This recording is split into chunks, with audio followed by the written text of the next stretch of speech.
Hey folks, Studio here. So for today's daily, we will be looking at a solo top Jarvan game from the EU West, representing up in here. Aside from that, I have one announcement. I will be hosting 4PL this weekend, this Saturday, which to check the date is going to be the 21st of April 2012.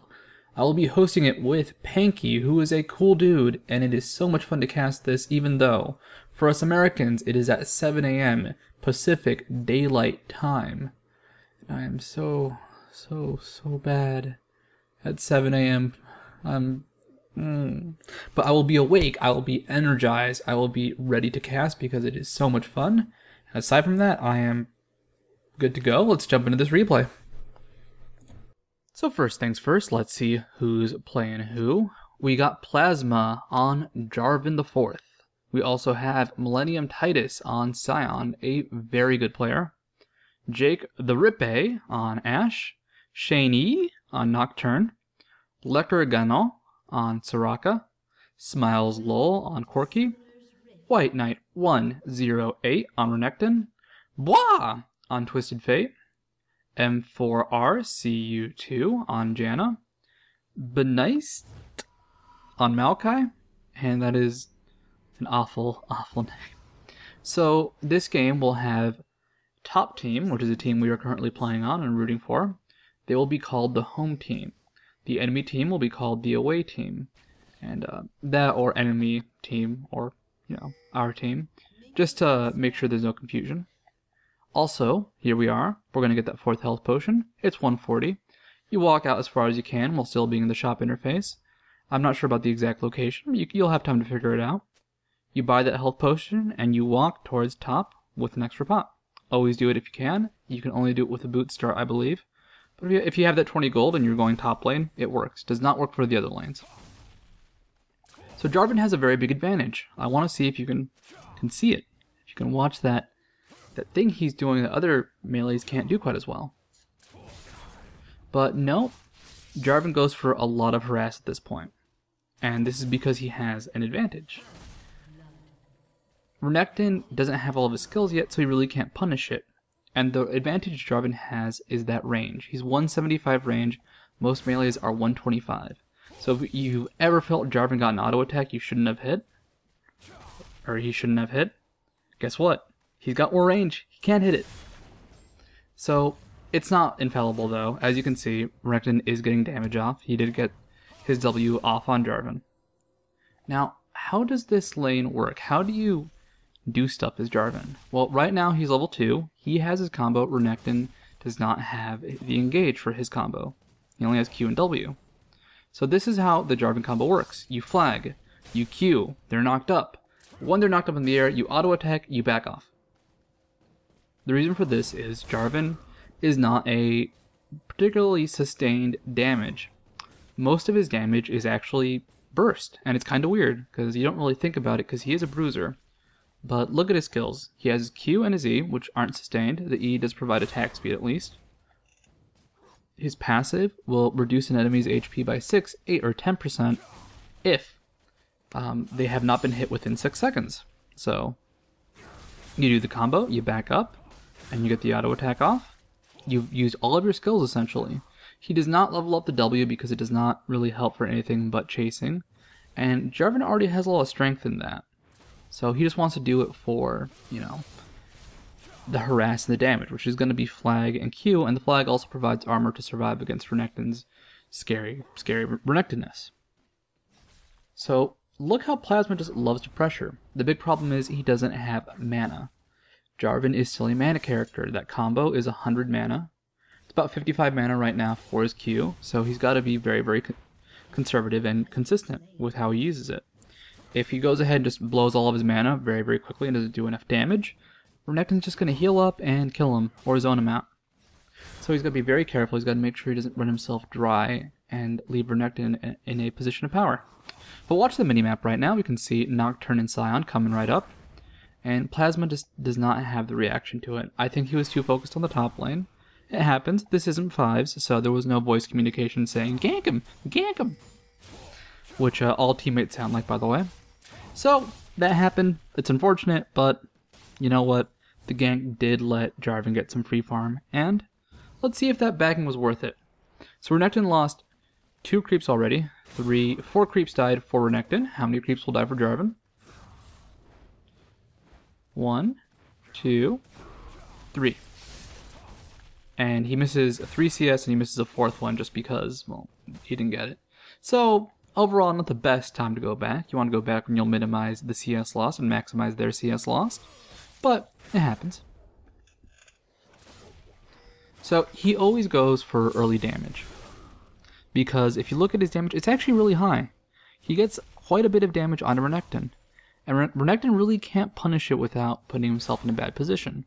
The reason you back off is because, like a caster, you just don't have your spells up, and when you don't have your spells up, you don't have the damage. But when you use everything in a combo like that, you have quite a bit of burst. And as Plasma does right here, he runs away as far as he can just to get that last bit of damage. Because he knew if he stayed to fight, he would have died very, very quickly. He would have had to rely on auto attacks to kill that Renekton, and unfortunately, you can't do that as Jarvan. You can't rely on consistent auto attacks at this point in the game. He doesn't have very many damage items. I mean, he is at 100 damage, but Renekton's going to be a very, very armored person right now, and Renekton has just higher AD based off how most players build him. But he did get the kill in the end, and that's going to be very, very nice for him. He's now got 2 Doran's Blade versus 2 Doran's Blades, and they both have cloth armor. Well, White Knight actually has a Ninja Tabby. So something nice about Renekton's combo too is his Q reduces armor. It's a percentage armor reduction, which is very, very nice. So when you hit it, they just take more damage. Now this gank does not work out because Plasma sadly missed the combo, and I want to talk about that. When you saw that combo missed, you'll notice that Renekton was in a more defensive position. He might have known about Scion, but he knew for sure that he didn't want to be up in front last hitting, just because of the Jarvan damage actually. So Jarvan's EQ combo is very, very hard to land. But the reason it's hard to land isn't because you can react to it, it's because if they're at the outer edges, they can react to it. It's very, very easy to land if they're near you because you can just do it so quickly they don't have reaction time. So to land it on somebody far away is difficult, is what I meant to say. And you can use a flag for scouting. What happened there was Maokai showed up, Jarvan saw him because of the ward, but he lost vision because he went into the bush. Maokai went top, was going for the gank, but he checked with the flag. Maokai could sadly not follow through.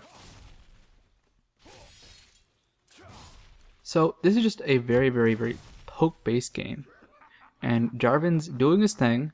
He's never going all in unless he thinks he can kill Renekton. So, for example, when Maokai showed up as he went all in, that was a situation where he thought he could kill Renekton, and had Maokai not shown up, he would have. And you want to play this very, very safe game. Jarvan has many escapes. He's very, very difficult to gank because of his E and his Q. If you do get a point in the W, guess what? That's another great slow. And it's really, really difficult to gank a Jarvan. But he does supplement ganks well. So this is a very interesting little engagement. I like it quite a bit. Renekton's under the tower, and the creep wave is pushed up. You'll notice right now that creep is hitting a cannon minion under the tower. This actually saves Tidus. So some missed skill shots from Plasma. I believe this game was being played at 3 in the morning. So 2 things happened there that Renekton didn't expect. The Soraka ult, and I don't know if that was with her Ignite up on him. And one more thing happened. That tower switching to the cannon minions was huge. Just a quick little speech about how tower damage works. If a tower is attacking a champion, it will continue to scale up its damage and its armor penetration. This was done because people were just stacking armor and towers did nothing, so they want to make towers have at least a little bit of effect. So late game, you'll notice you'll take more damage from tower shots as you tank the tower. But 2 things can happen. It cannot attack a hero for 5 seconds, or if it switches over to a minion at all for half a second, for 1 attack, for 1,000,000 attacks, the damage is reset. So what happened there was that cannon minion tanked, and all of a sudden the dive became safe. And had that damage been stacked up, Sion would have died, possibly Jarvan. So Maokai showed up very, very briefly. I don't know if Plasma actually saw him, but he's staying relatively backed up. And this is the safetiness Plasma has as Jarvan. He takes a lot of damage, and he just goes into a position where he can EQ, knock them all up. Now, he did take a lot of damage, and while that's kind of bad, you know what? Bottom lane just got a pretty good gank off on Corki, and they're taking Dragon now. Something very, very interesting about top lane is that you really can't gank it with Dragon up. If you do, and the enemy team cannot contest Dragon with 3 people, they're going to lose Dragon. So in this case, the home team went ahead and took Dragon and got a gank off because the enemy team was up top with 2 people. Top lane, you got to be very, very careful. If they think anybody's up there, you know what's going to happen? They're just going to go take an objective across the map, and it's hard to contest that when there's more people contesting it. Now, to look at Jarvan's item build, he's going for a Wriggles after a Brutalizer and 2 Doran's Blades. I can tell you that's not a Blood Razor. The reason for this is he didn't need the sustain earlier because Renekton was being poked down so much it didn't really matter. What do you need sustain for if you just keep them low enough anyways? However, now he wants to go ahead, he wants to be able to sustain against Renekton because he's gonna have a bit of tankiness. I mean, for example, in this exchange right here, he took a lot of Jarvan damage, he took a lot of Nocturne damage, but he still was able to survive. And of course, Renekton with his Q, with his sustain, is going to be very, very difficult to kill. So he goes for a Wriggles, goes for that lifesteal, just to make sure he can keep up with Renekton. And that's something I like. Most people think top lane, they think, go for a lot of sustain. Plasma goes, wait, no, I don't need sustain right now. I just need a lot of damage. I can get it later when it's more important to me. Right now, I can just go ahead, keep being a bully, and keep doing my thing. Also, quick note about Plasma's runes. He's using scaling MR runes, which this was last patch, though these no longer work quite as well. And that's why he's going to have quite a bit of MR with not too many MR items later. Oh, and Soraka too. But this little poke game, it's still there for Plasma, but it's no longer the same thing. He's got a lot more damage. His auto attacks can do quite a bit. He's got more damage than Renekton, and when he trades well if Renekton is not also hitting creeps with his Q. So he wants to be very aggressive, he wants to be very, very poke-based, and just go for a lot of pressure to put Renekton in that kill zone. And the kill zone is a great place to have an enemy. I mean, you want to kill people generally, but if they're in the kill zone, you can actually zone them out for more time than they would if you just killed them, because they'll be too scared to go back, but they also want to get the CS. And if you keep them away or kill them like that, you know what? They missed that time before, and they missed that time now, and you still get the kill. The kill zone versus just killing someone is the difference between someone dying quickly and coming back to lane immediately, and someone dying and taking, or someone's going behind 30 CS then dying. Obviously, if you die, though, that's also pretty terrible, and it can put you in a really bad position. Something I will criticize about Plasma is he does not get boots. He does not have his slow until level 13, and he doesn't get boots 2 until quite a bit in the game. I don't know if I agree with that, because he does pick up a Zeal, but it's after quite a bit of gold. But we're at the 20-minute mark. Sion was going for a blue steal, and the entire enemy team just showed up at Baron to kill him, and guess what they're doing now? They're down some CS, they're going for a ballsy move, and this is a very, very weird fight. I don't know if I like how it starts. But Ashe is bottom, she's going to support with her ult, but she knows that she can't get there in time. So Plasma goes in, sees Smiles a little low, and goes for that kill. And they don't need to kill the enemy team, they just need to make sure they don't get Baron because they're too low. With the fight already starting, it's going to be much easier to do this because Baron will heal up. So right here we have Plasma tanking both Renekton and Twisted Fate. It's not quite enough, he's going to go down, it's going to put Soraka in a bad position. But he did what he needed to do. He killed Corki, and with the help of Nocturne and Soraka, they're no longer at Baron. The enemy team is pretty low, and it's going to be hard for them to fight. Ashe is also taking towers during this entire engagement. And that's it for part 1. We're going to be seeing a lot more team fighting in part 2. This was mostly his laning. The laning, you can read some more in Plasma's guide, because, well, he wrote a guide. He knows a little bit more about Jarvan than me, and has that all available online. So this is Studio saying, see you in part 2.